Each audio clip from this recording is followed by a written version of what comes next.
There was a time when Christmas television wasn't something you scrolled past. It arrived on Christmas morning, fully formed, ready to go.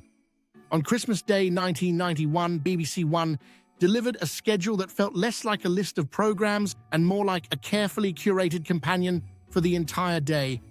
From the crack of dawn to long after the last Quality Street had been munched, the channel understood its role perfectly. It wasn't competing, it was hosting. BBC One on Christmas Day 1991 woke early because children did. 6:55 a.m. early, in fact. The morning schedule was a sugar-fueled safety net designed to keep small humans occupied while adults negotiated coffee and exhaustion. Pingu muttered his way into British hearts, a clay penguin speaking absolute nonsense that somehow felt universal. Playdays offered its Christmas tree stop at 7:25 a.m., a burst of color that made the living room feel warmer even if the fire hadn't caught yet. And Postman Pat ambled through Greendale with his usual calm certainty, delivering reassurance along with the mail. This was television that didn't shout. It smiled patiently while the rest of the house slowly woke up. At 8:15 a.m., the channel launched into Yogi's First Christmas, a festive cartoon film that required no commitment. You could miss half of it while playing with your new toys and still know exactly what was going on. It was perfect Christmas morning television, harmless, familiar, and just engaging enough. As the morning rolled on, the tone shifted gently from children's telly to all ages spectacle. Noel's Christmas presents arrived at 10:45 a.m. with its trademark mix of surprises and sentiment. Noel Edmonds in 1991 was practically part of the furniture, a man who could promise magic and somehow deliver it through elaborate setups and emotional reveals. This was television that believed in itself. It believed Christmas should feel special, that surprises should be large, and that emotions should be worn proudly on the sleeve of a Christmas jumper.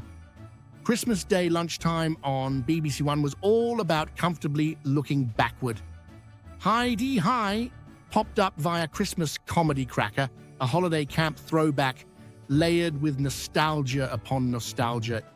It was a vision of Britain that felt safer, simpler, and slightly daft, exactly what Christmas television leaned into best. Then came the two Ronnies at 12:30, even in repeat form still essential. Their presence wasn't about novelty, it was about ritual. Christmas without the two Ronnies felt incomplete, like crackers without a hat.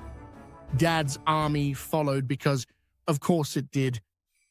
Wake Up Warmington reminded viewers that no matter how many times you'd seen it, there was comfort in knowing exactly when the laugh was coming.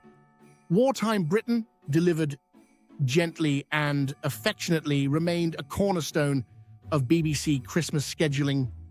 The early afternoon belonged to Top of the Pops, Christmas 1991, a snapshot of pop culture frozen in time. The clothes, the hair, the music, all now preserved like festive amber.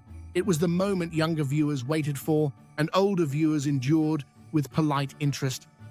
Then, at 3 o'clock sharp, everything stopped. The Queen's Christmas message wasn't background noise in 1991.